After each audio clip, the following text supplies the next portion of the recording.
안녕하세요. 강원도에 살고 있는 곧 70이 되는 여자입니다. 제 나이가 곧 70이라 컴퓨터를 오래 붙들고 앉아있기는 힘들지만 여러분들에게 꼭 들려드리고 싶은 저희 이야기가 있어 이렇게 컴퓨터 앞에 자리를 잡고 앉게 되었습니다. 이야기가 길어 며칠 동안 컴퓨터를 붙들고 있어야겠지만 끝까지 제 이야기를 다 써보도록 하겠습니다. 무슨 재미있는 이야기길래 며칠이 걸리더라도 여러분들에게 제 이야기를 들려드리려고 하나 싶으시겠죠? 그리 좋은 이야기는 아니고 저희 며느리애 때문에 천당을 오가게 됐던 사연을 하나 들려드릴까 합니다. 저는 남편 없이 양계장을 운영하며 두 아들을 키워냈습니다. 아들 중 막내 아들은 정신지체 장애가 있어서 남들보다 10배, 100배는 더 열심히 살았죠. 두 아들 아빠 없다고 기죽어 살지 않게 하려고, 돈 없다고 무시 안 당하게 살게 하려고, 장애가 있으니 차별 안 당하게 하려고 10손가락 지문이 다 닳도록 열심히 살았었습니다. 남편 없이 혼자서 아이들을 키우는 게 쉽지는 않았지만 양계장이 자리를 잡아가고 큰 아들이 사고 한번 안 치고 자라주니 제 몸 부서져라 살아가는 보람은 있더군요. 하지만 시시각각 변하는 저와 큰 아들과의 삶과는 달리 늘 같은 시간에 머물러 있는 둘째 아들만 보면 제 마음은 영원히 편해질 수 없다는 걸 느꼈습니다. 그래서 제 삶의 목표는 내가 이 세상에 없어도 둘째 아들이 살아갈 수 있는 환경을 만들어 놓고 죽자였습니다. 그러기 위해서는 큰 부를 축적해둬야 된다고 생각을 했죠. 큰 아들 녀석이 있기는 하지만 큰 아들도 자기의 인생이 있고 부모로서 큰 아들에게 둘째 아들에 대한 책임감을 떠넘겨주고 싶지 않았습니다. 제가 그런 마음을 완전히 굳히게 된 계기는 큰 아들이 결혼을 할 여자를 데리고 올 때였습니다. 사고 한번 안 치고 자라준 큰 아들이었지만 큰 아들의 문제는 애가 착해도 너무 착하다는 것이었고 숫기가 없어도 너무 없다는 것이었습니다. 그런 큰 아들이 군대에서 선임들에게 맞고 살지 않을까 걱정을 했던 게 엊그제였던 것 같은데 결혼할 여자를 데리고 오니 저는 참 신기하면서도 우리 아들을 만나는 여자가 어떤 여자인가 궁금했습니다. 연애하고 있단 소리를 한 번도 안 턴데 언제 어디서 만나서 결혼까지 결심하게 된 거니? 저의 질문에 역시나 아들은 쑥스러운지 대답을 하지 않았고 아들이 데려온 며느리만 초롱초롱한 눈빛을 발사하며 똑부러지게 말했습니다. 제가 보험 일을 하고 있거든요. 친구 소개로 석현 씨 소개받아서 보험 영업하다가 사람이 너무 좋아 보여서 제가 먼저 꼬셔서 만나게 됐어요. 저희 지금 만난 지는 2년 정도 됐고요. 이 정도면 결혼해도 되지 않겠나 싶어서 제가 먼저 결혼하자고 했더니 석현 씨도 좋다고 해서 어머님께 인사도 드릴 겸 결혼 허락도 받을 겸 왔어요. 예비 시모를 처음 보는 자리임에도 불구하고 전혀 긴장하지 않은 모습으로 말하는 며느리를 보며 보통에는 아니구나 싶었습니다. 그리고 그런 성격을 가진 사람이 우리 큰아들이 만나야 되는 신부감이라고 생각을 했습니다. 우리 석현이랑 결혼을 결심하기가 쉽지가 않았을 텐데 어떻게 결혼을 결심하게 된 건지 물어봐도 될까요? 석현이 동생이 아프다는 건 알고 있겠죠? 어머님, 말씀 편하게 하세요. 그리고 저 석현 씨 동생 아픈 것도 알고 있고 웬만한 집안 사정 다 알고 결혼하기로 결심한 거예요. 어머님이 더 잘 아시겠지만 석현 씨 수줍은 많고 말수는 적지만 정말 좋은 사람이잖아요. 그게 답답하게 느껴질 때도 있지만 석현 씨만큼 착한 사람도 없다는 생각이 드니까 이 사람이다 싶더라고요. 그래서 결혼을 결심하게 됐어요. 석현 씨는 뭐 때문에 저랑 결혼을 결심하게 됐는지는 모르겠지만요. 그래요. 우리 석현이가 답답한 구석이 있긴 하지만 애가 얼마나 착한지 몰라요. 어릴 때부터 동네 친구들한테 사탕 뺏기고 머리 한 대 쥐어받고 와도 울지도 않고 이르지도 않고 얼마나 착했는지. 천성이 착해서 같이 살면 나쁜 일로 속 썩이는 일은 없을 거예요. 며느리처럼 똑부러지는 여자가 집으로 들어오면 우리 아들도 어디 가서 손해를 보거나 사기를 당하고 살지는 않겠다 싶었습니다.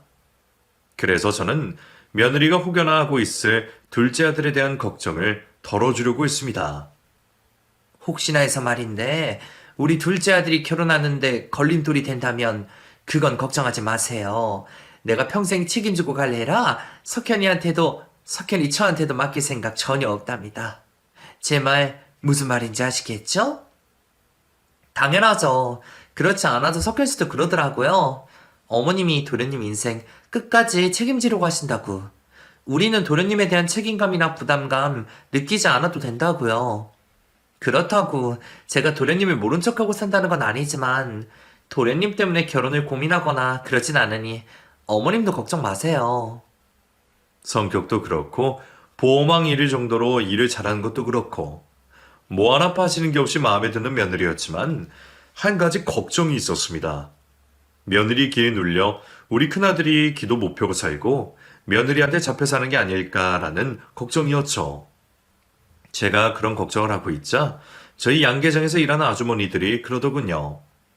석현이 엄마, 뭐 그런 걱정을 다 하고 있어. 석현이가 어련히 알아서 데리고 왔을까봐.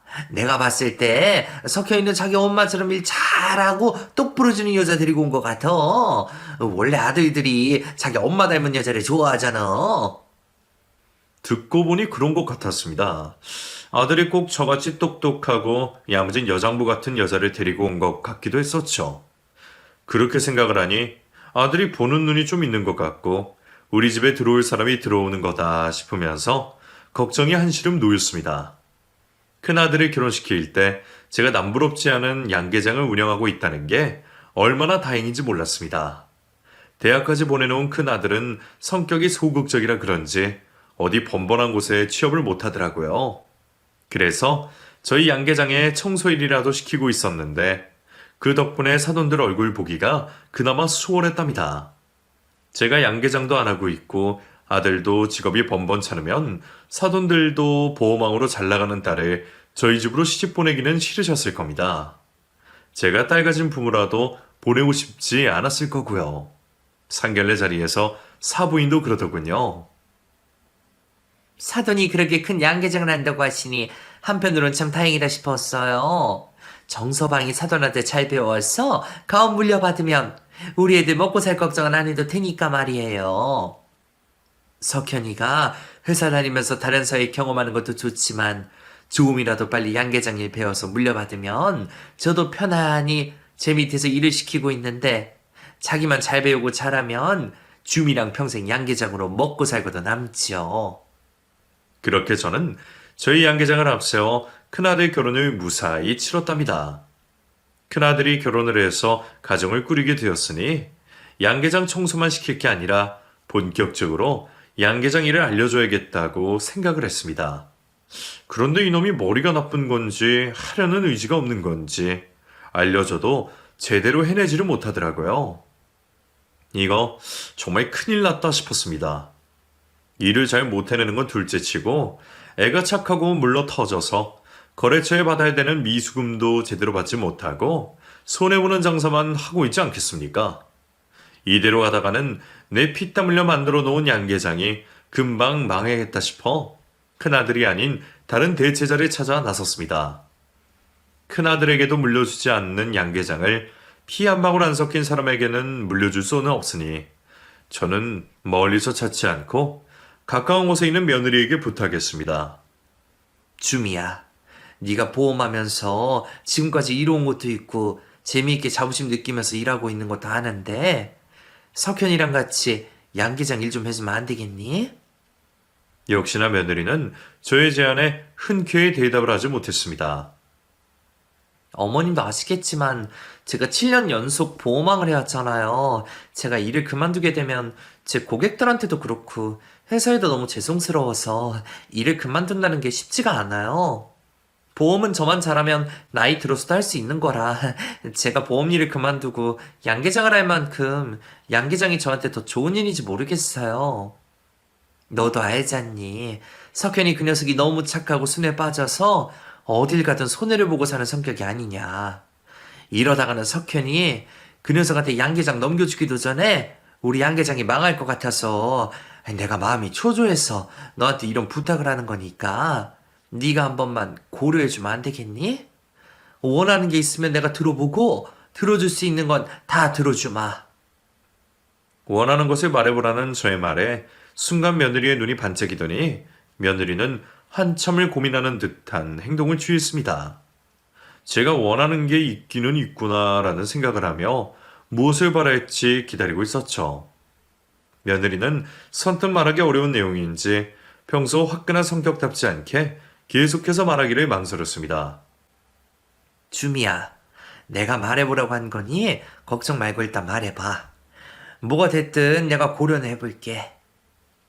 어머님, 제가 욕심도 많고 욕망도 커서 뭘 하면 무조건 1등이나 최고가 돼야 되는 성격이거든요. 그래서 어머님 양계장을 제가 맡게 되면 어머님보다 더 잘 운영할 자신이 있어서 드리는 말씀인데, 제가 석현 씨보다 양계장 더 잘 꾸려나가면 어머님 양계장 저 주시면 안 될까요? 그 정도는 돼야지 저도 보험일 그만두고 양계장에 정붙이고 제대로 일해볼 수 있을 것 같아서요. 너무 무리한 요구일까요? 며느리가 말한 요구사항은 제 생각보다는 들어주기 쉬운 요구사항이었습니다. 왜냐하면 저는 당연히 며느리에게 양계장을 넘겨줄 생각으로 말을 꺼낸 것이었기 때문이었죠. 아들도 못하는 일을 며느리가 대신해 준다는데 양계장을 며느리에게 물려주는 게 어려운 일은 아니었으니까요. 아이고 주미야, 그건 당연하지. 걱정 마라. 네가 양계장 나만큼만 꾸려나가면 석현이 말고 너한테 물려줄게. 그거 하나는 내가 약속하마. 정말요? 정말 양계장 저 주시는 거죠, 어머님? 그럼 저 양계장 일 제대로 한번 배워볼게요. 저한테 한 달 정도만 가르쳐 주시면 그 이후로는 저 혼자 다 할 수 있을 거예요. 어머님은 저만 믿고 맡겨주세요. 며느리가 제 말 뜻을 잘 이해하기도 했고 서로 비슷한 점이 많아서 그런지 쿵짝이 아주 잘 맞았습니다. 아들한테 양계장 일을 가르쳐 줄 때는 속이 터져나갈 것만 같았는데 며느리에게 가르쳐 줄 때는 하나를 알려주면 열을 깨우치니 가르치는 재미가 쏠쏠했죠. 며느리는 정말로 한 달 만에 양계장 일을 모두 숙지했습니다.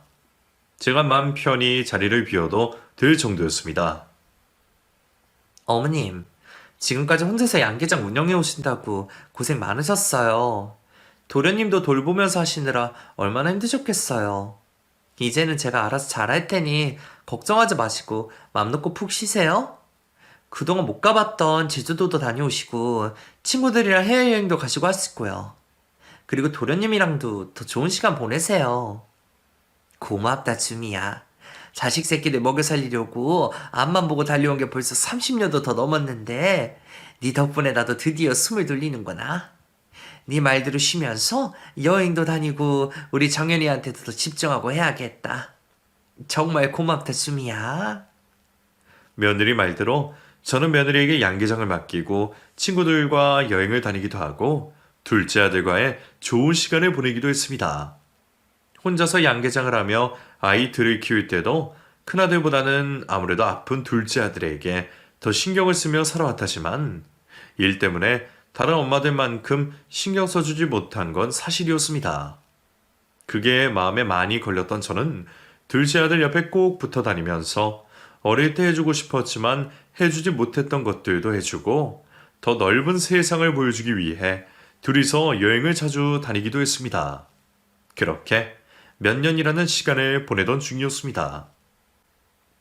어머님, 근데 제가 보니까 어머님 건강검진을 안 받으시는 것 같던데 왜 안 받으세요? 어머님 나이면 적어도 1년에 한 번은 받아야 되지 않아요? 저희 부모님은 1년에 2번 정도 건강검진 하시거든요. 건강검진은 무슨 건강검진이냐? 내 평생 한 번도 안 해봤지만 큰 문제 없이 잘 지내고 있다. 몸에 무슨 문제가 생길 것 같으면 그때가 더 늦지 않으니 그건 걱정 마. 내가 다른 건 몰라도 내 건강에 자부심이 있어. 어머님 그건 아니에요. 저도 매년 받고 있는 건강검진인데 어머님 나이를 생각하세요. 그리고 어머님은 평생 일만 하고 살아오셔서 더더욱 받으셔야 한다고요. 제가 예약해 드릴 테니까 올해부터 꾸준히 받으세요. 건강검진을 받아야 된다는 며느리 때문에 귀찮은 일이 하나 더 생겼다고 생각했습니다. 저는 건강에 자부심이 있었던지라 쓸데없는 시간과 돈을 낭비하는 것이라고 생각했었죠. 하지만 그 생각은 저의 오만이자 큰 착각이었습니다. 생애 첫 건강검진에서 저는 암을 발견하게 되고 만 것이었죠. 어머님 걱정하지 마세요. 암 크기가 작아서 어머님은 다른 치료 필요 없이 수술만 하시면 된다고 하네요. 초기에 발견한 걸 불행 중 다행이라 생각하시고 마음 편히 가지고 계세요. 아시겠죠? 아이고 주미야, 네가 아니었으면 어쩔 뻔했니? 내 속에 암이 있는지도 모르고 암을 키우면서 살 뻔했다. 네가 내 생명의 은인이다. 너한테는 고마운 일만 자꾸 생기는구나. 며느리 덕분에 초기에 암을 발견한 저는 무사히 수술로 암을 떼어낼 수 있었습니다. 며느리와 큰아들은 양계장 일로 바쁘니 병원에 지내는 동안은 간병인을 쓰려고 했는데 며느리가 극구 반대를 하며 꼭 자기 손으로 저를 간병하겠다고 고집을 부렸습니다. 어머님 수술하고 나면 몸도 불편하실 텐데 남의 손 빌리면 얼마나 더 불편하시겠어요. 저도 남의 손에 어머님 맡기는 것보다 제 손으로 하는 게 마음이 편할 것 같으니까 간병인 쓸 생각 절대로 하지 마세요. 아들도 아니고 며느리가 제 병수발에 들어줄 거라고는 살면서 한 번도 상상하지 못한 일이었습니다. 늘 누군가를 돌보기만 했었지 누군가가 저를 돌봐줄 거라는 사실 자체를 상상하지 못한 일이기는 했습니다. 며느리에게 인간적으로 너무 감사했던 저는 며느리에게 큰 선물 하나 줘야겠다고 생각했습니다. 주미야, 네가 지금 새로 뚫은 거래처가 얼마나 되지? 한 10곳 정도 되나? 그렇지 않을까요? 근데 갑자기 그건 왜 물어보세요? 어머님 설마 다시 양계장 일하시려는 거 아니죠? 나는 이제 몸이 이래서 양계장이라도 못할 것 같구나. 주미야, 네가 내 목 이상으로 해주고 있으니 태어나면 양계장을 너한테 넘겨줘야 되겠다 싶어. 그동안 고생 많았고 앞으로도 잘 부탁한다. 늘 똑순이 같고 깍쟁이같이처럼 굴던 며느리가 신이 났는지 어린아이처럼 웃으며 방방 뛰기 시작했습니다. 며느리가 이토록 좋아하니 제 기분도 좋아지던 순간이었죠. 보통은 남자가 가장이 되어야 되는데 큰아들네는 며느리가 가장이 되어야 되니 며느리에게 양계장에 넘기는 것은 당연한 것이라 생각했습니다. 며느리에게 양계장을 넘겨주기로 약속을 하고 퇴원만에 손꼽아 기다리며 병원에 누워있을 때였습니다. 며느리가 갑자기 기니 한 말이 있다며 심각한 표정을 지어 보였습니다. 어머님, 제말 오해하지 말고 들어주셨으면 해요. 어머님 수술하시고 나서도 회복하는 데 시간이 오래 걸리시기도 하고 앞으로도 건강 생각도 하셔야 되니까 도련님을 전문 시설에 맡기는 게 어떨까요? 저도 오랜 고민 끝에 드리는 말씀이에요.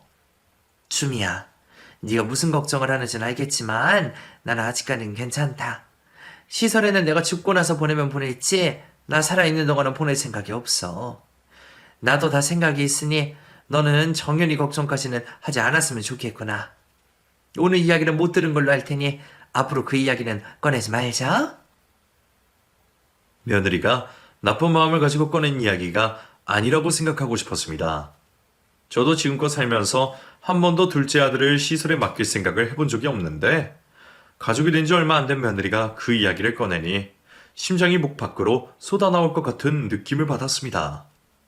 큰아들이나 며느리에게 둘째 아들에 대한 부담감을 느끼게 해준 적이 없다고 생각을 했는데 나 모르게 자기들끼리는 장애가 있는 동생에 대한 책임감이나 부담감을 느끼고 있었던가 싶었죠. 퇴원 후 바로 양계장을 며느리에게 넘겨주고 난 뒤 큰아들과 며느리를 불러 앉혀놓고 다시 한번 말했습니다. 양계장을 주미 앞으로 넘겨주긴 했지만 양계장 땅은 석현이 앞으로 해줄 생각이니 양계장은 너희 둘의 것이라고 생각하고 둘 다 열심히 같이 잘 꾸려나가도록 해라. 그리고 내가 너희한테 양계장을 넘겨줬다는 이유로 정윤이까지 맡길 생각은 아니니 정윤이에 대한 걱정은 하지 않아도 된다. 정윤이는 내가 끝까지 책임질 거니까 너희는 너희 식구들만 생각하고 살아. 어머님, 제가 병원에 썼던 말 때문에 그러시는 거죠. 제가 너무 경솔했어요. 어머님도 생각이 다 있으셨을 텐데 제가 죄송해요. 양계장도 큰아들내에 넘겨주었고 둘째 아들에 대한 부담감도 덜어내어줬으니 부모로서 해야 할 일은 마쳤다고 생각을 했습니다. 그렇게 3년이라는 시간을 보냈습니다. 아마 그 3년이 제 인생 중 가장 즐거운 3년이 아니었나 싶습니다.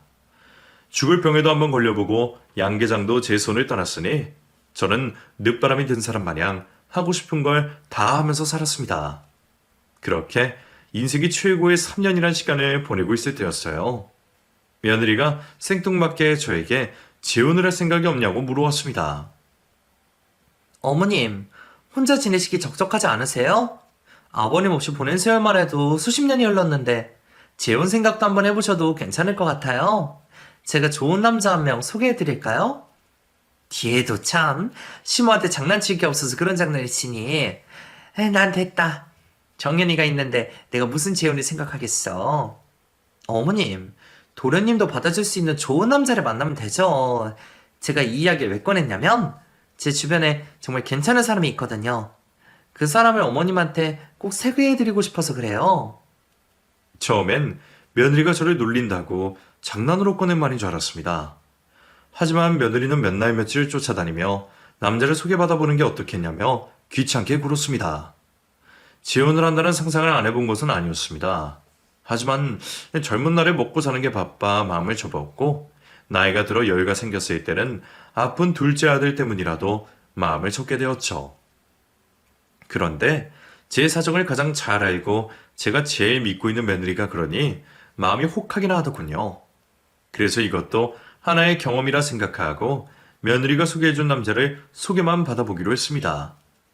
며느리가 분명 저와 나이 차이가 크게 나지 않는다고 해서 나갔는데 알고 보니 며느리가 소개해준 남자는 저보다 10살 가까이 어린 사람이었습니다. 아유, 죄송합니다.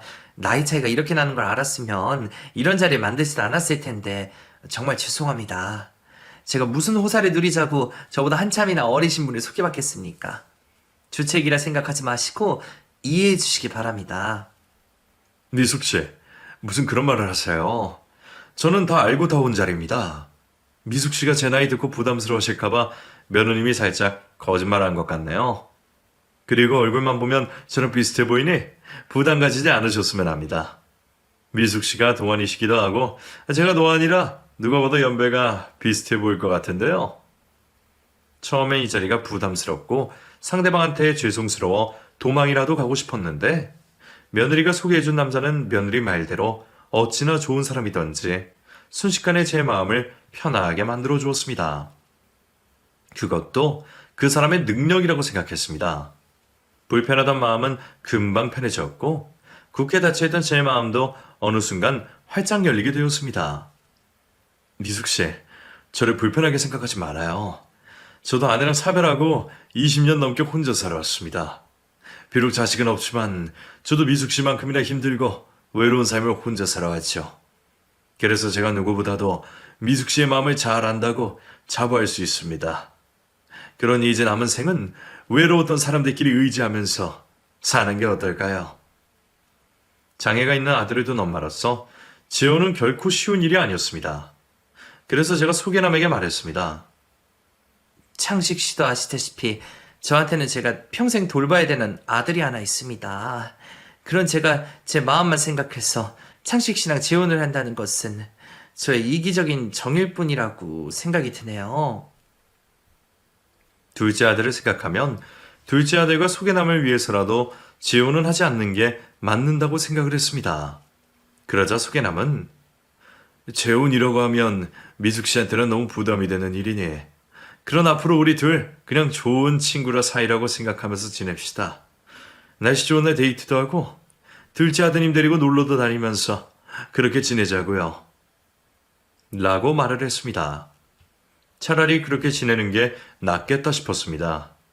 제가 황혼에 재혼을 한다는 것도 참 우스운 일이라는 생각이 들었기 때문이었죠. 하지만 저는 얼마 가지 않아 소개남과의 재혼을 결심하게 되었습니다. 그 이유는 바로 저희 둘째 아들 때문이었어요.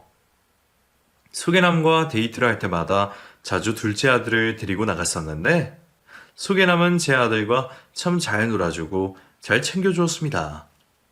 지금껏 혼자 아이를 키우면서 아이들에게는 제가 있으니 아빠는 필요 없다고 생각을 했었는데 큰아들 장가도 다 보내고 제 나이 60이 되었어야 제 아들에게도 아빠가 필요했었다는 걸 깨닫게 되었습니다. 매번 이렇게 우리 아들이랑 놀아주고 챙겨줘서 고마워요. 저랑 만날 때마다 고생만 하시는 게 아닌지 걱정입니다. 무슨 말을 그렇게 하세요?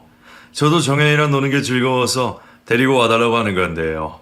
재현이 이 녀석을 보니 힘이 아주 장사급이던데 미숙 씨 혼자 보느라 고생 꽤나 하시겠습니다. 나이가 드니 힘이 붙이긴 하더라고요. 그래도 단련되기도 했고 애 다루는 노하우도 알고 있어서 수월한 편이긴 합니다. 미숙 씨, 저 아직 젊습니다. 아시죠? 재현이 평생 모르면 저 같은 사람이 있어야 되지 않겠습니까? 저 믿고 저한테 재현이랑 미숙 씨 인생 맡겨보시는 건 어떻겠어요? 장성한 아들을 혼자 돌보는 일이 쉽지 않은 건 사실이었습니다. 나이가 들수록 더 뼈저리게 느끼는 부분이었죠. 그때부터 소개남은 제 마음을 흔들기 시작했습니다.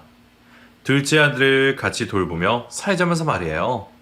그게 제가 소개남과 결혼을 결심하게 된 가장 큰 이유가 되었습니다. 어머님, 잘 생각하셨어요. 제가 괜히 그분을 소개해드린 게 아니라니까요. 어머님 앞으로 사실 날이 얼마나 많이 남으셨어요. 그때 누가 옆에 있으면 더 좋겠다 싶었어요. 그분 분명히 어머님한테도 도련님한테도 좋은 인연이 되어줄 거예요. 주미야, 내가 너한테 받은 게 너무 많구나. 내 아들 인생도 내 인생도 결국 네가 완성을 시켜주네. 고맙다 주미야. 그렇게 저는 쉽지만 않았던 황혼 재혼을 결심하게 되었습니다. 반백살이 한참 넘은 나이였는데도 재혼을 한다고 하니 초혼 때보다 더 설레고 떨렸습니다.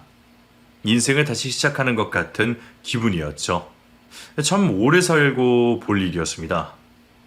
황혼에 올리는 결혼식인 만큼 너무 요란스럽지 않게 가족들만 모시고 작게 하기로 했습니다.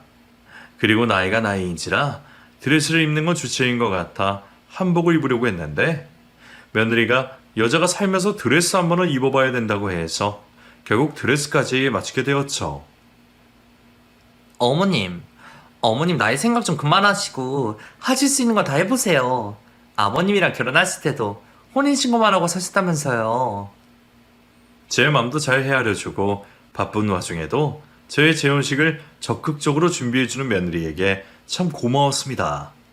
솔직히 그때는 내 배로 낳은 내 새끼보다 며느리가 더 낫다는 생각을 500번은 했습니다.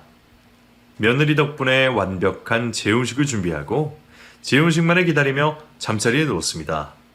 아침에가 뜨면 새로운 인생이 시작될지도 모른다고 생각하니 설레어서 잠이 오지 않더군요. 한참 동안 잠들지 못하고 뒤척이고 있는데 늦은 새벽 휴대폰 전화벨 소리가 울렸습니다. 발신자를 확인해보니 몇 시간 후 저희 신랑이 될 사람이었습니다. 이 사람도 나처럼 설레서 잠을 못 자고 있구나 싶어 반가운 마음에 전화를 받았습니다. 왜 이 늦은 시간까지 안 자고 있어요? 내일 결혼식 올릴 생각하니까 잠이 안 오던가요? 사모님, 지금부터 제가 하는 말 잘 들으세요. 늘 제 이름을 부르던 제 혼자의 입에서 사모님이라는 소리가 나오니 순간 전화가 잘못 걸려온 줄 알았습니다. 말투도 평소의 제 혼자의 말투가 아니었죠. 문창식 씨 아닌가요? 전화 거신 분은 누구세요? 저 문창식 맞습니다, 사모님. 결혼식을 하루 앞두니까 오만 생각이 다 되더군요. 사모님한테도 정인이한테도 죄책감이 느껴져서 도저히 못 해먹겠어서 전화드렸습니다. 그게 무슨 말씀이세요? 지금 저랑 결혼을 못하겠다 이 말씀이세요? 그런 뜻이라면 저는 괜찮습니다. 저는 재혼자가 저와의 재혼을 두려워 결혼을 취소하기 위해 늦은 새벽에 전화를 건 것이라고 생각을 했습니다. 아니요. 그 말씀이 아니라요.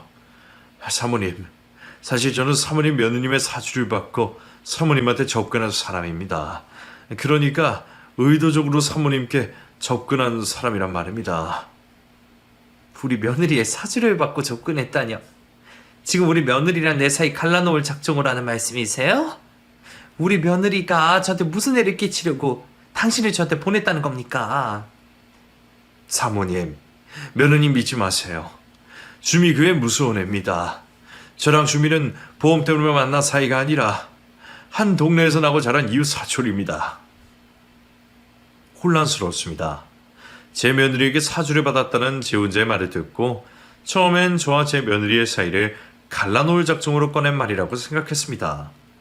그런데 제 며느리와 어릴 적부터 알고 지낸 사이라고 하니 뭐가 어떻게 흘러가는 건가 싶어서 일단 제 혼자의 이야기를 끝까지 들어보기로 했죠. 부끄러운 이야기지만 제가 젊은 시절 도박에 손을 좀 댔습니다. 그래서 사채비까지 내게 됐고요. 이자가 쌓이고 쌓이다 감당을 할 수 없었던 저는 도망을 가버렸습니다. 그렇게 10년 넘게 노숙자 생활하게 됐고 제 빚은 그때부터 지금까지 저희 가족들이 대신 갚고 있습니다. 갑자기 그런 이야기를 왜 꺼내시나요? 돈이라도 대신 갚아달라 이 말입니까? 끝까지 제 이야기를 들어주세요. 제 사정을 잘 알고 있던 주미가 갑자기 저와 저희 가족을 찾아왔습니다. 그 돈 대신 갚아줄 테니 자기 시어머니랑 결혼을 해달라면서 말이에요. 그게 무슨 소리냐 했더니 자기 어머니한테 양계장을 받아서 운영을 하고 있는데 정작 저희 돈 되는 몇만 평이나 되는 양계장 땅은 자기 아들 주려 하고 있다고 하더군요. 그러면서 자기 시모 위암이 재발됐는데 그 사실을 자기만 알고 있다. 죽을 날 얼마 안 남았으니 지원만 해주면 내가 빚도 갚아주고 상속받는 재산의 10%를 줄 테니 일단 시키는 대로만 해달라고 하더군요. 위암 수술 이후 꾸준히 검진을 받고 있어서 제가 위암에 재발했다는 사실을 믿을 수가 없었습니다. 제 몸인데 제가 모를 리가 없었으니까요. 위암 재발이라뇨. 그쪽 만나기 전에도 병원 갔다 왔는데 의사 선생님이 별 말씀 안 했습니다. 저랑 결혼하기가 싫으면 싫다고 하면 될 것을 왜 말도 안 되는 소설을 늘어놓는 거예요? 제 말을 믿어주세요, 사모님. 제 양심이 찔려서 지금이라도 말씀드리는 겁니다. 사모님 위암 재발한 거 아드님도 모르고 있으시답니다. 사모님이랑 저랑 혼인신고하고 사모님 돌아가시면 그 땅 제 앞으로 오게 될 테니 그걸 노리고 저랑 사모님을 재혼시키려고 하는 겁니다. 사모님 돌아가시고 나면 땅 뺏자마자 이혼도 하고 저희는 시설에 보낼 거라고 모든 계획을 저한테 말했습니다. 믿고 싶지 않은 이야기였지만 호소를 하는 제 혼자를 보니 사실인 것 같았습니다. 사모님, 그동안 속에서 정말 죄송합니다. 내일 결혼식에 못 나갈 것 같습니다. 부디 저를 용서해 주세요. 그렇게 제 혼자의 전화는 끊겼습니다. 다음날 저는 해가 뜨자마자 병원으로 가서 제 몸에 위암이 재발한 게 사실인지부터 확인을 했습니다. 그리고 가족들이 기다리고 있을 결혼식장으로 향했습니다. 아침부터 연락도 안 되고 사라진 사람이 잠도 제대로 자지 못한 쾌행한 몰골로 결혼식장에 들어서니 가족들이 걱정을 하며 저에게 뛰쳐왔습니다. 저에게 가장 먼저 달려온 사람은 역시나 저희 큰며느리였죠. 어머님, 도대체 어디 갔다 오신 거예요? 몰고는 또 왜 이러시고요? 아버님은 연락도 안 되실 텐데 무슨 일 있으셨어요? 두 분 다 오늘 결혼식 안 올릴 작정이신 거예요? 네 시아버지 될 사람 나랑 결혼 못하겠다고 어제 새벽에 전화가 왔더구나. 신랑도 없는데 내가 무슨 결혼식을 올리겠니?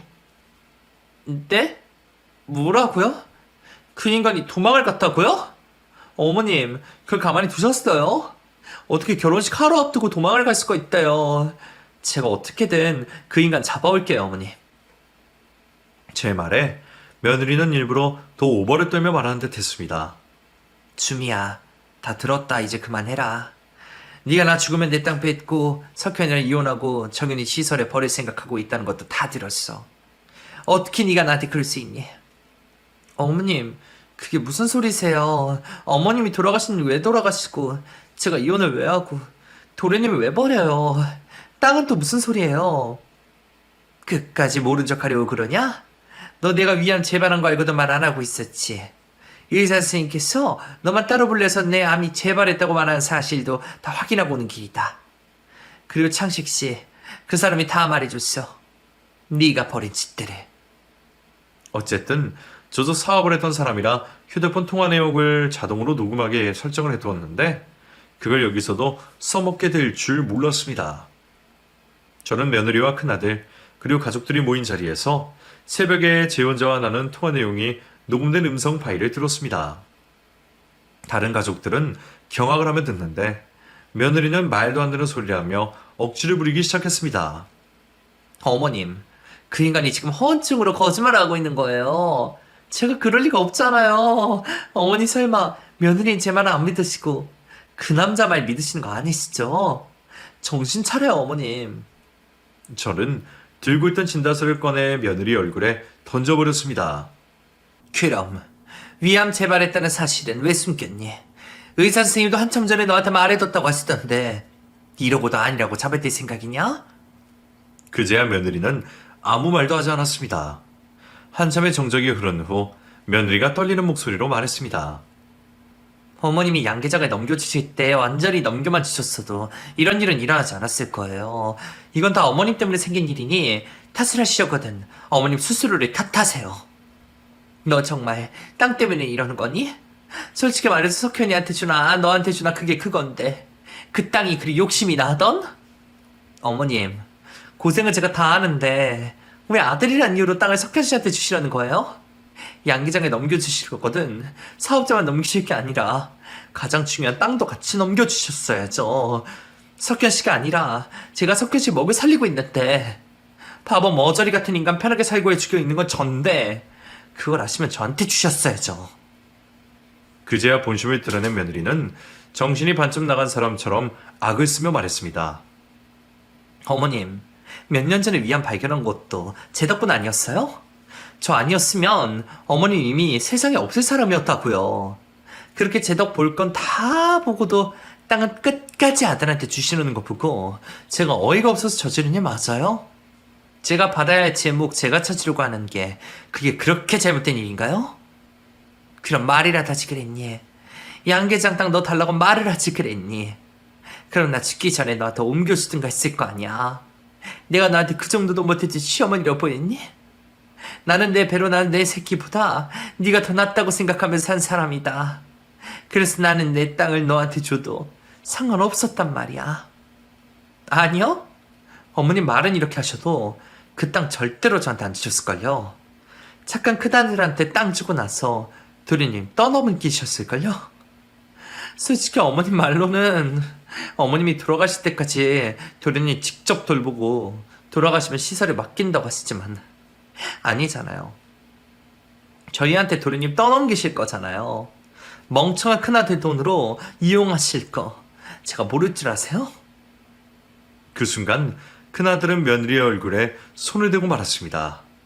한 번도 자신의 의견을 내세우지도 보태지 않았던 늘 조용하기만 하던 큰아들의 갑작스러운 행동에 저도 놀라 큰아들을 말려 세웠습니다. 그래도 사람이 해도 되는 짓이 있고 해서는 안 되는 짓이 있지. 엄마 돌아가시면 엄마 재산 다 당신 주겠다고 너 말했어 안 했어? 내 동생 정현이 시설에 보내게 되더라도 우리 정현이 얼굴은 자주 들여다보고만 살자고 부탁했잖아. 당신 지금 무슨 짓을 한 줄 알아? 우리 엄마뿐만 아니라 우리 가족 목숨을 돈 때문에 매장시키려고 한 거야. 돌이킬 수도 용서도 받을 수도 없는 짓을 저질러버린 며느리는 처음엔 자기 잘못을 인정하지 못하고 적반하장으로 나왔지만 큰아들의 도장에 찍힌 이혼 소수를 받고서야 제 앞에 무릎을 꿇고 빌기 시작했습니다. 어머니, 제가 돈에 눈이 멀어 잠깐 미쳐 있었나 봐요. 제가 어릴 때부터 너무 가난하게 살아서 돈 욕심이 남들에 비해서 많았어요. 양계장으로 돈 좀 버니까 양계장 땅이 아쉽게 느껴지더라고요. 그것까지 가지면 제 인생이 더 완벽해질 것 같아서 그랬어요. 이미 다 끝났다, 준이야. 네가 시집와서 고생한 걸 내가 모르는 건 아니다만 사람 목숨 가지고 장난치려는 건 절대 용서해 줄 수가 없어. 네가 이 집 와서 일한 목숨 챙겨서 줄 테니 이만하고 돌아가거라. 며느리가 저지른 짓은 극악무도한 짓이었지만 시집 와서 고생을 한 게 있으니 그 공을 생각해서라도 저는 조금 챙겨줄 생각이었습니다. 하지만 그 일로 다른 사람처럼 바뀌어버린 아들이 며느리에게 소송을 걸어 제가 며느리에게 넘겨준 양계장을 뺏어오다니 빈털터리로 며느리를 쫓아내버렸습니다. 저의 재혼식 파토와 본인의 이혼으로 도끼를 품게 된 아들은 제 도움도 없이 혼자서 양계장을 이끌어가게 되었습니다. 며느리도 저도 없이 아들이 혼자서 잘할 수 있겠나 싶었는데 아들은 그동안 일을 못했던 게 아니라 안 하고 있었던구나라는 생각이 들 정도로 잘해주었습니다. 몇 년이 지난 지금도 큰아들은 양계장을 그 누구보다 더 잘 이끌어가고 있습니다. 저도 재발된 암에 늙지 않게 치료를 해서 지금은 완치된 상태로 건강하게 지내고 있습니다. 여러분들이 저희 안부보다 더 궁금해하실 재혼자와 며느리 소식을 전해드리자면 그 두 사람은 어떻게 지내고 있는지 저도 잘 모릅니다. 며느리는 고향에서도 쫓겨나 다른 지역으로 옮겨갔다고 하더라고요. 하지만 며느리는 원체 독하고 똑똑한 아이라 이혼을 당하고 쫓겨난 신세가 되어도 어디 가서든 다시 잘 살 거라 생각을 하고 있답니다. 그리고 한때 저희 재혼자였던 그 사람은 제가 다시 연락을 해보려고 애를 썼지만 결국 연락이 되지 않았습니다. 결론적으로는 재혼자에게도 제가 상처를 받게 된 건 사실이지만 저와 저희 가족들의 목숨을 살려준 생명의 은인이란 생각에 작게라도 보답을 하고 싶었습니다.